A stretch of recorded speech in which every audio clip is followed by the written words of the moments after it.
এদেশের মানুষের কাছে 2024 সালের জুলাই আগস্টের গণ অভ্যুত্থানের পরে যে সরকার গঠিত হবে, সেই সরকার এমন আর সরকার এদেশের মানুষ চায় না। এমন সরকার গঠনে দেশের মানুষ ভোট দিতে যাবে না। যেই সরকার হবে রাজা আর এই সমস্ত আমরা মানুষরা হব প্রজা। রাজা প্রজার দিন শেষ, সমস্ত জনগণের বাংলাদেশ, এই স্লোগান নিয়ে আগামী দিনে দেশ দেবে। আসসালামু আলাইকুম। রাজা প্রজার দিন শেষ, জনগণের বাংলাদেশ, এমনটি ঘোষণা দিয়েছেন বাংলাদেশ জামাত ইসলামীর নেতা ডক্টর শফিকুল ইসলাম মাসুদ। সুপ্রিয় দর্শক, আমরা তার মুখ থেকে বিস্তারিত জেনে আসবো। আসসালামু আলাইকুম ওয়া রাহমাতুল্লাহি ওয়া বারাকাতুহু। ভিন্ন ধর্মাবলম্বী যারা আছেন, আমরা আমাদের প্রিয় সংগঠন বাংলাদেশ জামাত ইসলামীর পক্ষ থেকে আপনাদের প্রতি আন্তরিক শুভেচ্ছা, সালাম এবং অভিনন্দন জানাচ্ছি।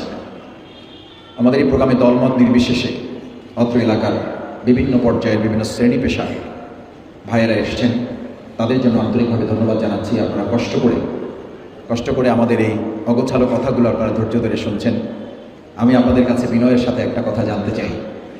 বাংলাদেশে আর বিকল্প আর একটা সংগঠনের নাম বলেন, যেখানে স্টেজে চেয়ারে বসা ছাড়া একজন অতিরিক্ত লোক দাঁড়াবার মতো কেউ চিন্তাও করে না, প্রতিযোগিতাও করে না। স্টেজ ভেঙে পড়া তো বহু দূরের কথা, স্টেজে বসারও লোক পাওয়া যায় না। সেই সংগঠনের নাম বাংলাদেশ জামাত ইসলাম। এই সুন্দর দৃশ্য, এই শৃঙ্খলা যারা দেখছেন, বাংলাদেশ জামাত ইসলামী যদি মুখের কথায় না বাস্তবে এই শৃঙ্খলা এখানে প্রদর্শন করতে পারে, আল্লাহ তাআলা যদি জামাত ইসলামের হাতে দেশের নিরাপত্তা শৃঙ্খলার দায়িত্ব অর্পণ করে, জনগণ যদি আমাদের উপরে করে, এই আশ্বাস, এই বিশ্বাসটুকু কি রাখা যায় যে জামাত ইসলামী গোটা দেশ পরিচালনায় শৃঙ্খলা বজায় রাখতে পারবে ইনশাআল্লাহ? আল্লাহ তাআলা আপনাদের এই প্রত্যাশাকে যেন কবুল করেন, সকলে বলেন আমিন। ভাইয়েরা, 2024 সালের জুলাই আগস্ট এটা শুধু বাংলাদেশের জন্য না, গোটা পৃথিবীর জন্য এটা একটা ইতিহাস। এখান থেকে গোটা পৃথিবী শিখবে এবং আরও শেখার সুযোগ পৃথিবীবাসী পাবে। কি জন্য পাবে? অন্যায়ের বিরুদ্ধে, ফ্যাসিস্টদের বিরুদ্ধে, জুলুমকারী নির্যাতনকারীর বিরুদ্ধে, মিথ্যা মামলা গায়েবী মামলার বিরুদ্ধে, আয়নাঘরের বিরুদ্ধে। এদেশের মানুষকে শুধু লড়াই করতে হয় নাই, শুধু জেলে যেতে হয় নাই। এদেশের মানুষকে জীবন বাজি রাখতে শুধু হয় নাই, আমাদের ছাত্র জনতাকে বুকের সামনে বুলেটবিদ্ধ হয়ে শুধু মারাই যায় নাই। আমাদের মায়েরা, আমাদের বোনেরা তার কোলের সন্তানকে পর্যন্ত বুলেট থেকে রক্ষা করতে না পেরে ঘরের মধ্যে লুকিয়ে বারান্দার মধ্যে থেকেও তারা সন্তানকে রক্ষা করতে পারে নাই। সেরকম একটা জালিমকে আমাদের তরুণ ছাত্র জনতা উৎখাত শুধু করে নাই, তাদেরকে হেলিকপ্টারে করে পাঠিয়ে দিতে সক্ষম হয়েছে। আমি মাঝে মধ্যে বলি, যারা এত উন্নয়নের কথা বললেন, আচ্ছা একটা দেশে সরকার যদি উন্নয়ন করে তাহলে তাদেরকে পালাতে হবে কেন? একটা দেশের সরকার যদি মানুষের উপরে জুলুম না করে তাহলে তাদেরকে একটা দল পরিচালনার জন্য 3 মাস হয়ে যাচ্ছে, 100 দিন। আমি মাঝে মধ্যে পত্রপত্রিকার কিছু খবর পড়ার চেষ্টা করি, সামাজিক যোগাযোগ মাধ্যমে কিছু কথা দেখার চেষ্টা করি, দেখি 3 মাসে আমরা কি করেছি তার পর্যবেক্ষণ, কি হয়েছে 3 মাসে। আমি জাতির কাছে, এই ঢাকাবাসীর কাছে, এই ওয়ারিবাসীর কাছে জানতে চাই, 15.5 বছরে যে জগদ্দল পাথর আমাদের উপরে চেপে বসেছিল তার দোসরদেরকে এখনো সরানো যায় নাই। এটা হচ্ছে এই 3 মাসের সবচেয়ে বড় ব্যর্থতা। কারণ এই দোসরদেরকে না সরিয়ে, জঞ্জালমুক্ত না করে আপনি 3 মাসের সফলতা এখনো নির্ধারণ করতে পারবেন না। 3 মাসের সফলতা এখনো নির্ধারণ করতে হলে পঙ্গু হাসপাতালে আমাদের আহত বন্ধুত্ব বরণকারী ভাইদের শুধু দেশে চিকিৎসা নয়, তাদের উন্নত চিকিৎসার জন্য বিদেশে হলেও তাদেরকে পাঠানোর উদ্যোগ নিতে হবে। এটা হচ্ছে 3 মাসের সবচেয়ে বড় সফলতা। আমাদের গতকালকেও এক ভাই শহীদ হয়েছেন। এখন আমরা জানি না আরও কতজন ভাই এই জুলাই আগস্টে আহত বন্ধুত্ব বরণকারী আল্লাহর কাছে চলে যাবেন, শহীদ হবেন, আমরা কেউ তা জানি না। সেই সময় এসে এই পর্যালোচনা করার সময় আমি মনে করি আসে নাই। এটা আপনাদের হয়তো কষ্ট হইতে পারে, আপনারা ক্ষমা সুন্দর দৃষ্টিতে দেখবেন। আমি বলছি এই জন্য যে বিগত 15.5 বছরে যে বাংলাদেশকে ভেঙে চুরে খান করে ফেলা হয়েছে, আমাদের অনেকে সাংবাদিক ভাইয়েরা, আমাদের অনেক সহকর্মী ভাইয়েরা আমাদের কাছে জানতে চান, মাসুদ ভাই 3টা মাস চলে গেল, আমরা এখনো বাজারে দ্রব্যমূল্যের ঊর্ধ্বগতি লাগাম টানতে পারি নাই। এটা যেমন ঠিক, এর সাথে আর একটা ভিতরে ঠিক আছে, যে আমাদের ভাইয়েরা বলেন খবরের পিছনে আর একটা খবর আছে। সেই খবরটা কি? খবরটা হলো এই বাজারের যে সিন্ডিকেট বিগত 15.5 বছরে আওয়ামী ফ্যাসিস্টরা তৈরি করে গিয়েছিল, সেই সিন্ডিকেট এখনো ভেঙে খান করে না দিতে পারলে এই বাজারের লাগাম টানা সম্ভব হবে না। আমরা আজকে অন্তর্বর্তীকালীন সরকারের কাছে উদাত্ত আহ্বান জানাতে চাই, আমাদের আহত পঙ্গুত্ববরণকারী ভাইদের উন্নত চিকিৎসার জন্য দেশের সর্বোৎকৃষ্ট চিকিৎসা দেওয়ার পাশাপাশি তাদের দেশের বাইরে চিকিৎসার জন্য শুধু একজনকে বা দুইজনকে বা পাঁচজনকে নয়, যদি প্রয়োজন হয় তাহলে 200 জনকে, 500 জনকে, যাদের প্রয়োজন হবে তাদের নেওয়ার উদ্যোগ গ্রহণ করা হোক। সরকারের পাশাপাশি এদেশের জনগণ তাদের পাশে দাঁড়িয়ে যে কোনো সহযোগিতা করার জন্য আমরা প্রস্তুত আছি। আলহামদুলিল্লাহ, বাংলাদেশ জামাত ইসলামী আমিরে জামাত ডক্টর শফিকুর রহমান এই আন্দোলনের শহীদ পরিবারে প্রত্যেক পরিবারকে আমরা 2 লক্ষ করে টাকা দিচ্ছি। এটা পরিমাণে খুব বেশি না, কিন্তু একটা পরিবারের পাশে গোটা বাংলাদেশে যত শহীদ হয়েছে, আমাদেরকে বারবার জিজ্ঞেস করা হয়েছে জামাত ইসলামের শহীদ কতজন, ইসলামী ছাত্র শিবিরের শহীদ কতজন, জামাত ইসলামের পঙ্গুত্ব বরণ করেছে কতজন, জামাত ইসলামের হাত হারিয়েছে কতজন, ছাত্র শিবিরের চোখ হারিয়েছে কতজন। আমরা দ্ব্যর্থহীন কণ্ঠে বলেছি, এই আন্দোলন সংগ্রামে যারাই হাত হারিয়েছে, যারাই পা হারিয়েছে, যারাই জীবন দিয়েছে, যারাই একটা বুলেট খেয়েছে, যারা একটু ঘাম জ্বলিয়েছে, যারা একদিনের জন্য ফ্যাসিস্টের বিরুদ্ধে আন্দোলনের মিছিল করেছে, প্রত্যেকটা ভাই আমাদের এই দেশের জনগণ, আমাদের এই দেশের সম্পদ। তারা কোনো রাজনৈতিক দলের না, তারা এই দেশের এই জনগণের এবং সম্পদে তারা ইতিহাসের উচ্চ স্থানে অধিষ্ঠিত হবে। যখনই তারা দলের সম্পদে পরিণত হবে, তখনই এই ভাইরা সম্মানিত হওয়ার পরিবর্তে তার পরের দিন থেকে তার অপমান এবং লাঞ্ছনার শিকার হবে। 1971 সালের মুক্তিযুদ্ধ এবং মুক্তিযোদ্ধাকে আওয়ামী ফ্যাসিস্টরা সবচেয়ে বড় অপমান করেছে। তাদেরকে দলের আন্ডারে নিয়ে দলের সম্পদে পরিণত করে দেশের মানুষের কাছে তাদেরকে অপমানিত, লাঞ্ছিত করা হয়েছে। আমি মনে করি আগামী দিনে 2024 সালের জুলাই এবং আগস্টের শহীদ, আহত, পঙ্গুত্ব বরণকারী ভাইগুলো কোনো দলের হবে না, তারা দেশের সম্পদ। এবং আমরা এটাও অন্তর্বর্তীকালীন সরকারের কাছে আহ্বান জানাই, 71 সালে মুক্তিযোদ্ধাদের তালিকা এখনো নাকি সম্পন্ন করা যায় নাই। এই সরকারকে এসে বলতে হচ্ছে এটা আপডেট করতে হবে। আমরা উদাত্ত আহ্বান জানাই, 2024 সালের জুলাই আগস্টের ছাত্র জনতার গণ অভ্যুত্থানে যারা শহীদ হয়েছেন, অন্তর্বর্তীকালীন সরকারের 100তম এই যে দিন অতিবাহিত হয়েছে, কাজের অগ্রাধিকার লিস্টের মধ্যে তাদের প্রথম প্রায়োরিটি দেওয়া উচিত শহীদদের তালিকা, আহত পঙ্গুদের তালিকা গ্রহণ করে, তালিকা তৈরি করে তাদের প্রত্যেকের কাছে আরো যা যা সহযোগিতা প্রয়োজন সেই সহযোগিতা নিয়ে তাদের পাশে দাঁড়ানো। সেই ছাত্র জনতার জুলাই এবং আগস্টের গণ অভ্যুত্থান ছিল গোটা ছাত্র জনতার, এই দেশের জনগণের আন্দোলন। জনগণের আন্দোলনের ফসল তখনই সফল হবে যখন জনগণের একটা সরকার প্রতিষ্ঠিত হবে। সম্মানিত ওয়ারিবাসী, আমার শ্রদ্ধেয় সুধীমণ্ডলী, পিতৃ সমতুল্য মুরব্বিয়ানে কেরাম, ভাই বন্ধুগণ, শিক্ষক মণ্ডলী, ওলামায়ে কেরাম, এদেশের মানুষের কাছে 2024 সালের জুলাই আগস্টের গণ অভ্যুত্থানের পরে যে সরকার গঠিত হবে, সেই সরকার এমন আর সরকার এদেশের মানুষ চায় না। এমন সরকার গঠনে দেশের মানুষ ভোট দিতে যাবে না, যেই সরকার হবে রাজা আর এই সমস্ত আমরা মানুষ হব প্রজা। রাজা প্রজার দিন শেষ, সমস্ত জনগণের বাংলাদেশ, এই স্লোগান নিয়ে আমাদের দেশ চলবে। সমগ্র জনগণের বাংলাদেশ যদি হয় তাহলে বাড়ি নির্মাণ করতে টাকা চাঁদা দিতে হবে। সমগ্র জনগণের বাংলাদেশ যদি হয় তাহলে ভ্যানে করে যিনি সবজি বিক্রি করতে হবে, তাকে কোন ভাই ব্রাদারের কাছে মাসে, দিনে, সপ্তাহে তাকে কেন 100 টাকা দিতে হবে? আজকে কেন আমাদের ছাত্র জনতাকে, আমাদের নেতৃবৃন্দকে হত্যা করা হয়েছে? বাংলাদেশ জামাত ইসলামীর উপরে যে জুলুম করা হয়েছে, আমাদের রিমান্ডের সময় নির্যাতন চলাকালে আমাদেরকে বলা হয়েছে, আপনারা কিসের উপরে ভিত্তি করে এত শক্ত কথা বলেন? আমরা বলেছিলাম আমাদের ভিত্তি হচ্ছে দুটো, এক আল্লাহর ভালোবাসা আর জনগণের ভালোবাসা। আমি এই কথা এখানে শুধু বলছি না, যখন এরকম 3 জন লোক আমরা এক জায়গায় হলে আমাদেরকে গ্রেফতার করা হতো নাশকতার আশঙ্কার কথা বলে, সেই সময় আমরা বলেছি এখানে অনেক বাড়িওয়ালারা এসেছেন, আমি সেই বাড়িওয়ালাদের প্রতি কৃতজ্ঞতা জানাই। এই আপনাদের পাশেই শাপলা চত্বরে আমরা দিনের পর দিন, মাসের পর মাস, বছরের পর বছর বুকে বুড়ে ধারণ করে আমরা মিছিলের জন্য রাজপথে বেরিয়ে এসেছি। আমরা মিছিল শেষ করতে না করতে আমাদের উপরে প্রতিবার হামলা করা হয়েছে, গ্রেফতার করা হয়েছে, গুলি করা হয়েছে। একই সাথে ওখান থেকে মিছিল শেষ করে আমরা প্রত্যেকটা বাড়ির দরজা, গেট এবং দোকানপাট যেখানে গিয়েছি, আমাদের প্রত্যেকটা দরজা, গেট আমাদের ভাই বন্ধুরা আমাদের জন্য খুলে রেখেছেন বলেই ইসলামী আন্দোলন, জামাত ইসলামের জন্য আন্দোলন করা সহজ হয়েছে। আপনারা দরজা খুলে রেখেছেন।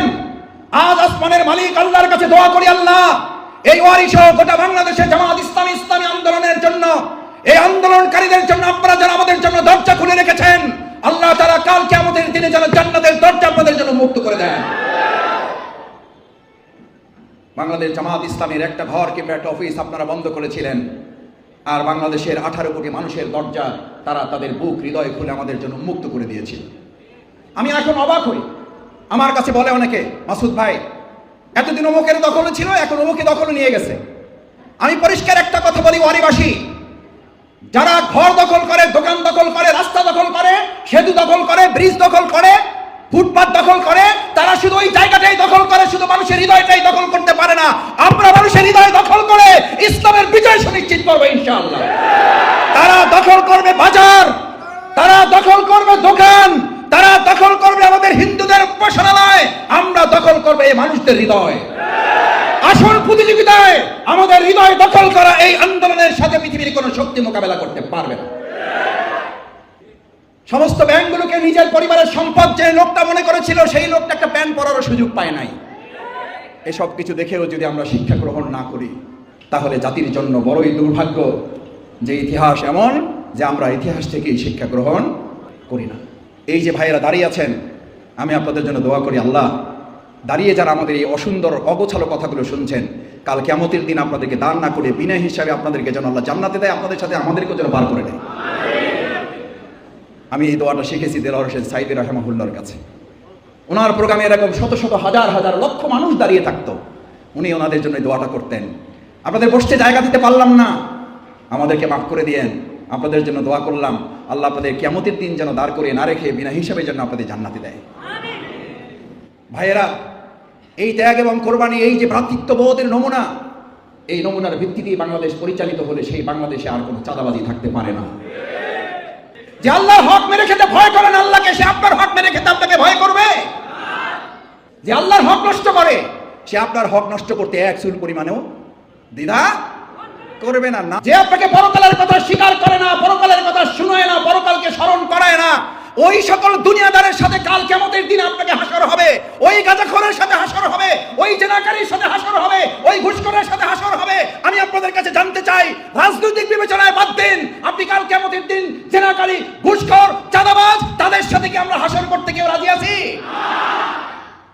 আমরা যদি দর্শনকারীর সাথে হাসর করতে না চাই, আমরা যদি চাঁদাবাজদের সাথে হাসর করতে না চাই, আমরা যদি দখলদারের সাথে হাসর করতে না চাই, আমরা যদি মদপানকারীর সাথে হাসর করতে না চাই, আমরা যদি অবৈধ অস্ত্রধারীদের সাথে হাসর করতে না চাই, তাহলে আকিমুস সালাত, যে আল্লাহর নির্দেশে একটু আগে সালাত আদায় করে এসেছেন, সেই আল্লাহর আরেকটা নির্দেশ, কুনু মা'আস সাদিকিন।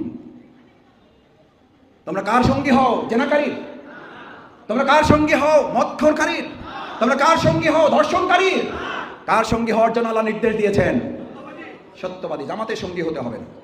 যদি মনে হয় এই লোকগুলো আপনার জন্য নিরাপদ, যদি মনে হয় আপনার ডানে বামে বসা লোকগুলো আপনার জন্য নিরাপদ, যদি আমাদের হিন্দু ধর্মের লোকেরা মনে করে, আমি তাদের কাছে অনেক সময় আমার এলাকায় জিজ্ঞেস করি, ভাই আমি এতক্ষণ তো ইসলামের কথা বললাম, আপনি ভাবছেন আমার লাভটা কি? আমি তখন বলি, ভাই আপনি বিবেকের কাছে একটু জিজ্ঞেস করেন, ইসলাম মদ হারাম করেছে, আপনি কি মদ পছন্দ করেন? কয় না ভাই, আমরা পছন্দ করি। আমি বললাম আমাদের ধর্ষণকে ইসলাম হারাম করেছে, আপনারা কি ধর্ষণ পছন্দ করেন? বলছে না, পছন্দ করি না। আমি বললাম আমাদের চাঁদাবাজ দখলদারিত্ব ইসলাম নিষিদ্ধ করেছে, আপনারা কি পছন্দ করেন? বলছে না, পছন্দ করি না। আমি তখন জিজ্ঞেস করলাম, তাহলে ইসলাম যা চায় আপনারাও তাই চান? এবং বরং উল্টে বলতে হবে, আপনারা যা চান সেটাই ইসলাম আমাদেরকে বলেছে। ইসলামই ছিল সেই জামানার রাসূল করিম সাল্লাল্লাহু আলাইহি ওয়াসাল্লাম সোনার মদিনা গঠন করার পর স্বাধীন করে দেওয়া হয়েছিল, যারা চাও তারা জিজিয়ে দিয়ে থাকবে, যারা না চাও তারা এখান থেকে বেরিয়ে যেতে পারো। ইতিহাস সাক্ষী কেউ একজন বলতে পারবে না রাসূল সাল্লাল্লাহু আলাইহি ওয়াসাল্লামের সোনার মদিনায় একজন সেখান থেকে বেরিয়ে গিয়েছিল, বরং তারা সাক্ষী দিয়েছিল আইমে জাহিলিয়ার সমস্ত যুগের চেয়ে রাসূল করিম সাল্লাল্লাহু আলাইহি ওয়াসাল্লামের সোনার মদিনার প্রত্যেকটি দিন আমাদের জন্য সোনালী ইতিহাস। আপনি যদি হাত কাটার ভয় আপনার হয়, তার মানে নিশ্চিত যে আপনার মধ্যে সুরামির অভ্যাস আছে। সুরামির অভ্যাস, দিশাখোরের অভ্যাস, ধর্ষণ করার অভ্যাস আপনার মধ্যে আছে বলে আপনি ইসলামকে ভয় পান। আর যারা ইসলামকে বিশ্বাস করে, তারা ইসলামকে নিরাপদ এবং নিরাপত্তার গ্যারান্টি মনে করে। আজকে থেকে পৃথিবীর সৃষ্টির শুরু থেকে এখন পর্যন্ত এবং পৃথিবী যতদিন থাকবে, প্রিয় নবী মুহাম্মদ রাসূলুল্লাহ সাল্লাল্লাহু আলাইহি ওয়াসাল্লাম হিলফুল বদল গঠন করে 4 দফা 5 দফা কর্মসূচি ঘোষণা করেছিলেন না করেন নাই? ইতিহাস সাক্ষী, তার সেই 4 দফা কর্মসূচি ধারাবাহিকতা সফলতা পেয়েছে মহাগ্রন্থ আল কোরআনের ওহীর জ্ঞান আসার পরে। মুহাম্মদ রাসূলুল্লাহ সাল্লাল্লাহু আলাইহি ওয়াসাল্লাম যদি তার প্রণীত 4 দফা কর্মসূচি ওহীর জ্ঞানের দ্বারা স্বয়ংসম্পূর্ণ না হলে সফল না করতে পারেন, এই পৃথিবীতে এমন একজন নেতার নাম আপনি আমাকে বলেন, চ্যালেঞ্জ করে যাচ্ছি।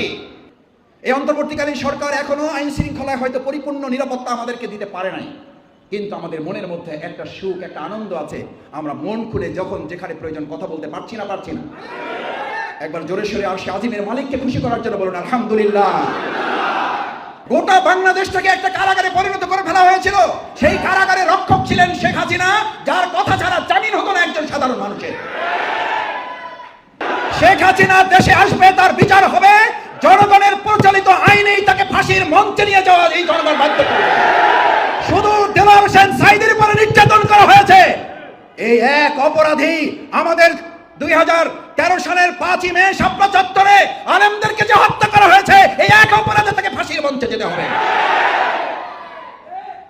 এই হিংসুটি মহিলা, এই রক্তক্ষেকো মহিলা সেদিন নিজে তার দলের কর্মীদেরকে এই নির্দেশ দিয়েছিল। একজন নেত্রী হিসাবে আমি মনে করি না, একজন খুনি হিসাবে সে আদেশ দিয়েছিল যে আপনারা সবাই লৌকিক বৈঠা নিয়ে চলে আসেন। এই আদেশ কোন দলের নেত্রী দিতে পারেন, একজন খুনির পক্ষে কেবল এটা সম্ভব। সুতরাং আপনি খুনের নির্দেশদাতা হিসাবে আপনাকে বিচারের কাঠগড়ায় দাঁড়াতে হবে। আপনাকে 2013 সালে 5ই মে আলেমদের হত্যার জন্য কাঠগড়ায় দাঁড়াতে হবে। আমাদের সেনা অফিসারদেরকে হত্যা করার তাই আপনাকে বিচারের কাঠগড়ায় দাঁড়াতে হবে। আপনার বিরুদ্ধে ইতিমধ্যে এবং এই ট্রাইব্যুনালে আপনার বিচার হবে ইনশাআল্লাহ। আলহামদুলিল্লাহ, আল্লাহ চাইলে এই মহিলার রক্তক্ষেকো চিকিৎসার ব্যবস্থা হবে এবং তার বিচারে কাঠগড়ায় দাঁড় করানো হবে। যে সমস্ত সন্ত্রাসীরা, অস্ত্রধারীরা আমাদের ভাইদের উপরে গুলি চালিয়েছে, এই সমস্ত অস্ত্রধারীরা মাত্র 3 ভাগের 1 ভাগ না, 4 ভাগের 1 ভাগ না, 100 ভাগের 1 ভাগ এখন পর্যন্ত গ্রেপ্তার হয়েছে, বাকিরা এখনো গ্রেপ্তার হয় নাই। আমরা অন্তর্বর্তীকালীন সরকারের কাছে উদাত্ত আহ্বান জানাতে চাই, কোন দলের নিরাপত্তার জন্য না, আমাদের নিরাপত্তার জন্য না। আমরা বিগত 15 বছরের নিরাপত্তাহীনতায় ভুগি নাই, কিন্তু এই দেশের মানুষ নিরাপত্তাহীনতায় ভুগেছিল যে অস্ত্রধারী কারণে। সেই অস্ত্রধারীদেরকে অবশ্যই একটা নির্দিষ্ট সময়ের মধ্যে গ্রেপ্তার করতে হবে, তাদের অস্ত্র উদ্ধার করতে হবে। ব্যাংক ডাকাতের টাকা তাদের কাছ থেকে উদ্ধার না করলে বাংলাদেশে সুষ্ঠু নির্বাচন সম্ভব হবে না। শেখ হাসিনা অবৈধভাবে রাষ্ট্র পরিচালনা করেছেন, শেখ রেহানা সজীব অন্যায় অবৈধভাবে ব্যাংকগুলোকে ডাকাতি করে শেষ করে দিয়েছে। তার আমলের আগে তার বাবার সময় ছিল কম্বল চোর, আর এই সময় এসে হয়েছে তারা ব্যাংক ডাকাতের চোর। আল্লাহর রাস্তায় আপনারা একটু বঙ্গ হাসপাতালে যাবেন, আল্লাহর রাস্তায় আপনারা একটু সিএমএইচে যাবেন, আল্লাহর রাস্তায় আপনারা একটু আমাদের পিজি হাসপাতালে যাবেন। যে কোনো একজন ভাইয়ের চেহারার দিকে তাকালে আপনার মনে হবে আপনার এই বাংলাদেশে আর কোনো চাওয়া পাওয়া নেই। একটাই চাওয়া পাওয়া ছিল, ওই মহিলা মুক্ত একটা বাংলাদেশ। আমাদের অসংখ্য জীবনের বিনিময়ে যে মহিলা মুক্ত বাংলাদেশ দিয়েছে, আল্লাহ তাআলা যেন এরকম আর কোনো রক্তক্ষেকো মানুষের কবলে যেন এই বাংলাদেশকে আর না ফেলায়। আমাদের এই প্রাণপ্রিয় ছাত্র জনতার যে ত্যাগের, আকাশ সমান ত্যাগের মাধ্যমে অর্জিত নতুন স্বাধীনতা, সেই স্বাধীনতার স্বাদ উপভোগ করার পরিবর্তে আমরা এখনই রাজনৈতিক ফায়দা হাসিলের জন্য কেউ কেউ বক্তব্য রাখছেন। আমাদের ছাত্রদেরকে এখন ব্যাখ্যা করতে হয় আমরা কেন জীবন দিতে হয়েছে। আমাদের চট্টগ্রাম নিলে তোমাদের সুবিধা না অসুবিধায় আলোচনা পরে, আগে আলোচনায় আসতে হবে এই ভারতবর্ষ এক সময় মুসলিমরা শাসন করেছে, আবার মুসলিমরাই শাসন করবে ইনশাআল্লাহ। আমাদের ফিলিস্তিনকে দাবিয়ে রাখা যায় নাই, যাবে না। আমাদের কাশ্মীরকে দাবিয়ে রাখা হয়েছে, যায় নাই। আমাদের পার্শ্ববর্তী 7 সিস্টারকে দাবিয়ে রাখা হয়েছে, আমাদেরকে দাবিয়ে রাখা যাবে না। আধিপত্যবাদ আমরা 2024 সালে 5ই আগস্ট মোকাবেলা করেছি। 2024 সালের 5ই আগস্ট আমরা কি প্রশাসনের কতিপয় শুধু লোকদেরকে মোকাবেলা করেছি, শুধু আওয়ামী লীগ যুবলীগের সন্ত্রাসীদের মোকাবেলা করেছি, নাকি পার্শ্ববর্তী একটা রাষ্ট্রেরও কিছু সন্ত্রাসীদেরকে আমরা মোকাবেলা করেছি? সুতরাং এই তরুণ যুবক ছাত্র জনতাকে আর রক্তচক্ষু দেখিয়ে লাভ নেই। বাংলাদেশের চট্টগ্রাম তো দূরের কথা, বাংলাদেশের শহীদের রক্তে রঞ্জিত 1 ইঞ্চি মাটিও আর ছেড়ে দেওয়া হবে না। এই দিকে কেউ চোখ তুলে তাকালে দেশের ছাত্র জনতা তাদের চোখ উপড়ে ফেলবে। কেউ অবৈধভাবে হাত বাড়ালে সে অবৈধ হাত ভেঙে চুরমার করে দেওয়া হবে। এই নতুন স্বাধীনতা এবং নতুন বাংলাদেশের জন্য যদি আবার ওয়ারিবাসীরকে এখানে রাজপথে গিয়ে গুলির সামনে দাঁড়াতে হয়, আমাদের যদি হাত লাগে হাত দিতে হয়, আমাদের যদি পা দিতে হয়, আমাদের যদি চোখ উপড়ে ফেলার সিদ্ধান্ত আসে, আমাদের যদি মাথা ঘুরিয়ে দেওয়া হয়, আমরা কি রাজপথে আগামী দিনের ফ্যাসিবাদের সমস্ত দোষরদের মোকাবেলার জন্য প্রস্তুত থাকবো? সবাই রাজি আছেন ইনশাআল্লাহ? সম্মানিত ভাই এবং বন্ধুগণ, আসুন। আল্লামা দেলোয়ার হোসেন সাঈদী রাহিমাহুল্লাহ বহু বছর আগে বলে গেছেন, আজ আবার এই বাংলাদেশের মানুষকে আমরা স্মরণ করাই, আমার প্রিয় আদিবাসীকে স্মরণ করাই। ডালে ডালে বসে যাওয়া, এই বসে থাকা হুতুম পেঁচাদের মোকাবেলা করে এই নতুন বাংলাদেশের স্বাধীনতার বাগানের মালিক হিসাবে আমরা কি ভূমিকা পালন করতে রাজি থাকবো? রক্ত দিতে হলে রক্ত দিব, চোখের পানি দেব, শরীরের ঘাম দেব। আকিমুস সালাতের হক যদি হয় মুসল্লি হওয়া, কুতিবা আলাইকুমুস সিয়ামের হক যদি হয় রোজাদার হওয়া, আকিমুদ্দিনের হক হলো আল্লাহর জমিনে আল্লাহর দ্বীন কায়েমের কর্মী হওয়া। দেখে ইনশাআল্লাহ আল্লাহ আপনি হাতগুলো যদি ভিডিয়ায় আমাদের ক্যামেরায় 200 বাদ গেলে যাইতে পারে, আল্লাহ আপনার আরশে আজিমের ক্যামেরা থেকে আমাদের হাতগুলো বাদ দিয়েন না। এই হাতগুলোকে ক্যামেরা বন্দী করে আরশে আজিমের ক্যামেরায় কাল কিয়ামতের দিন হাতগুলো দেখে দেখে আমাদের গুনাহ মাফ করে জান্নাতুল ফেরদাউসে দিয়ে দিয়েন। এই হাতগুলোকে দেশের জন্য কবুল করেন, দেশের নিরাপত্তার জন্য হাতগুলোকে এক একটা সামরিক প্রশিক্ষণের হাত হিসাবে কবুল করেন। আসসালামু আলাইকুম। জামাত নেতা ডক্টর শফিকুল ইসলাম মাসুদের এই বক্তব্যটি আপনারা কিভাবে দেখছেন? অবশ্যই আপনাদের মূল্যবান মন্তব্য কমেন্ট বক্সে জানাবেন।